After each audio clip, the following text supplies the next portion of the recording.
Hello students, welcome to CR International online classes. Today we start the new chapter. Previous assignment में हमने geography का जनसंख्या संगठन discuss किया था। अब ज्योग्राफी की बुक आपकी कंप्लीट हो चुकी है, तो हम पॉलिटिकल की बुक स्टार्ट करते हैं। उसका फर्स्ट चैप्टर है इंडियन कॉन्स्टिट्यूशन, भारतीय संविधान। भारतीय संविधान का जनक डॉक्टर भीमराव अंबेडकर को कहा जाता है। भारतीय संविधान को बनने में 2 वर्ष 11 महीने और 18 दिन का समय लगा। यह प्रारूप समिति द्वारा तैयार किया गया। संविधान एक आधारभूत वैज्ञानिक दस्तावेज है जिसमें नियमों का संग्रह होता है। यदि नियम उसमें इकट्ठे हैं, वो होते हैं, और उन नियमों के आधार पर ही किसी देश की जो सरकार है वो कार्य करती है। इन्हीं नियमों या कानूनों को हम मौलिक कानून कहते हैं। यानी संविधान नियमों की एक किताब होती है जिसमें देश की सरकार है उन्हीं नियमों के अनुसार कार्य है या शासन है वो करती है। अब सभी लोकतांत्रिक देशों के बारे में उम्मीद की जा सकती है। लोकतांत्रिक देश वो देश होते हैं जिसमें जनता स्वयं अपने नेता का चुनाव करती है।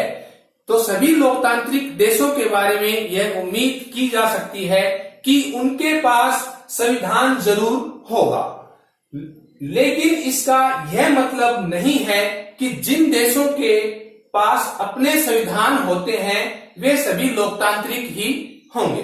कि आमतौर पर यह उम्मीद की जाती है कि जिन देशों में लोकतांत्रिक संविधान सरकार है वहां पर संविधान जरूर होगा, लेकिन यह जरूरी नहीं है कि जिन देशों के पास अपने संविधान होते हैं वे सभी लोकतांत्रिक देश हैं या नहीं। जैसे हम चाइना की बात करते हैं, चाइना कहने को तो लोकतांत्रिक देश है, लेकिन वहां पर एक तरह से तानाशाही ही है, क्योंकि वहां पर एक ही पार्टी है और उसी पार्टी की सरकार है वो बनती है। लोकतांत्रिक देश वो देश होते हैं जिसमें एक से अधिक पार्टियां होती हैं और लोग अपने नेता का चुनाव स्वयं करते हैं। 1934 में भारतीय राष्ट्रीय कांग्रेस ने संविधान सभा के गठन की मांग को स्वीकार किया। कि भारतीय राष्ट्रीय कांग्रेस ने 1934 में संविधान सभा, जिसने संविधान का निर्माण किया था, उसका निर्माण यानी गठन को पहली बार स्वीकार किया। पहली बार अपनी अधिकृत नीति में शामिल किया। दिसंबर 1946 में संविधान सभा का गठन है वो किया गया, जिसने संविधान का निर्माण किया। दिसंबर 1946 से नवंबर 1949 के बीच संविधान सभा ने स्वतंत्र भारत के लिए नए संविधान का प्रारूप तैयार किया। कि 1946 से लेकर 1949 के बीच संविधान सभा ने स्वतंत्र भारत यानी आजाद भारत के लिए संविधान किस प्रकार का होगा यह प्रारूप तैयार किया। कि संविधान का एक प्रारूप तैयार किया गया कि उसमें प्रत्येक व्यक्ति को, प्रत्येक जाति के लोगों को, प्रत्येक धर्म के लोगों को, सबको समान महत्व मिले। कोई भी ऐसा व्यक्ति या ऐसा संप्रदाय या धर्म ना हो जिसको यह महसूस हो कि उनकी तरफ तो कोई ध्यान है वो दिया ही नहीं गया। तो इसके लिए पहले से एक प्रारूप तैयार किया गया कि भाई संविधान में ये चीजें होंगी, ऐसे ऐसे होगा। अब नेक्स्ट आता है संविधान की आवश्यकता और उसकी भूमिका। प्रत्येक संगठन या समाज को सही तरीके से काम करने के लिए कुछ नियमों व विनियमों की आवश्यकता होती है। एक समाज या देश को भी कुछ आधारभूत कानूनों की आवश्यकता पड़ती है जिनका उल्लेख हमें संविधान में मिलता है। यानी प्रत्येक संगठन या समाज को सुचारू रूप से या सही तरीके से काम करने के लिए कुछ नियमों व विनियमों की आवश्यकता पड़ती है जिनका उल्लेख हमें संविधान में मिलता है। यही कारण है कि प्रत्येक देश का अपना संविधान है। वैसे विश्व में सबसे पुराना लोकतांत्रिक देश अमेरिका है और सबसे बड़ा जो लोकतंत्र है वो भारत में पाया जाता है। अब हमें संविधान की आवश्यकता क्यों पड़ती है, कि संविधान हमें किस लिए चाहिए। एक लोकतांत्रिक सरकार के नागरिक सरकार के कार्यों में प्रत्यक्ष या अप्रत्यक्ष यानी डायरेक्ट या इनडायरेक्ट रूप से इन्वॉल्व होते हैं। संविधान में सरकार की शक्तियों और नागरिकों के अधिकारों का स्पष्ट उल्लेख होता है। संविधान ही सरकार को अपनी शक्तियों का दुरुपयोग करने से रोकता है। नेक्स्ट जो इसकी इंपॉर्टेंस है या इसका जरूरत है, संविधान एक सजीव दस्तावेज है। सजीव दस्तावेज मतलब कि उसमें समय समय पर संशोधन है वो होते रहते हैं, यानी देश की जनता के अनुसार या नागरिकों के अनुसार जो कानून है वो बदलते रहते हैं। इसका अर्थ है कि यह देश के लोगों की जरूरतों, आवश्यकताओं और आकांक्षाओं के अनुसार बदलता रहता है। जैसे अभी भारत के संविधान में संशोधन किया गया और जम्मू कश्मीर से आर्टिकल 370 है उसको हटाया गया, तो यह भारत के संविधान में इस टाइम पर इसकी आवश्यकता थी, तो इसमें चेंजमेंट है वो किया गया और संविधान में थोड़ा सा बदलाव है वो किया गया। जैसे रूस ने अपने संविधान में बदलाव किया कि वहां का राष्ट्रपति 82 इयर्स की एज तक राष्ट्रपति है वो अपने पद पर या राष्ट्रपति के चुनाव है वो लड़ सकता है, तो ये उसके संविधान में चेंजमेंट है वो किया गया। ऐसे ही भारत के संविधान में समय समय पर चेंजमेंट है वो किए गए हैं।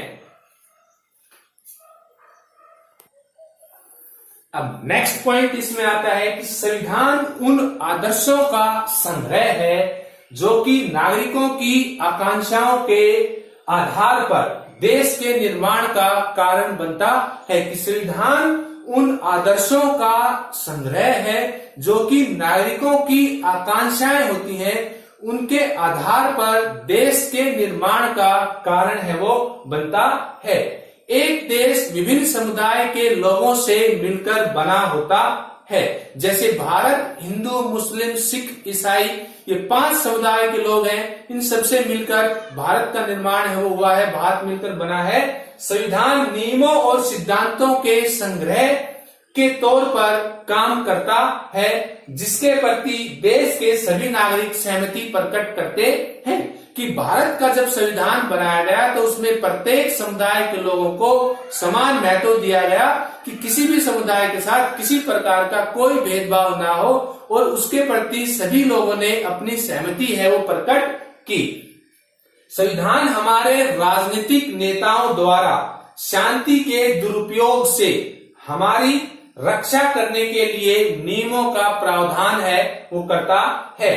एक संविधान सुनिश्चित करता है कि प्रभुत्व संपन्न समूह अपनी शक्तियों का उपयोग अन्य कम शक्तिशाली समूहों के विरुद्ध न कर सके। यानी संविधान यह सुनिश्चित करता है कि एक प्रभुत्व संपन्न यानी एक शक्तिशाली समूह या ज्यादा संख्या वाला समूह कम प्रभुत्व या कम शक्तिशाली समूह या कम संख्या वाले समूह के ऊपर अपनी शक्तियों का गलत तरीके से इस्तेमाल है वो ना कर सके।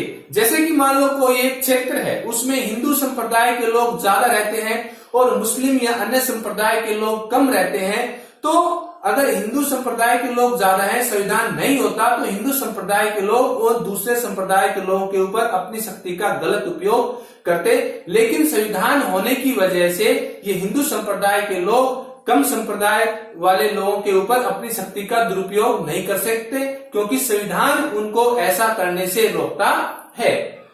यह समुदायों के भीतर जैसे हिंदू समुदाय या मुस्लिम समुदाय, सिख समुदाय एवं अन्य समुदायों पर और दूसरे समुदायों पर किसी भी प्रकार के प्रभुत्व की स्थापना को रोकता है। यानी समुदाय के भीतर जैसे हिंदू समुदाय के ही अंदर या दूसरे समुदायों के ऊपर जैसे सिख समुदाय के ऊपर, ईसाई समुदाय के ऊपर जो संख्या में कम है, उनके ऊपर अपना प्रभुत्व जमाने से संविधान है वो रोकता है।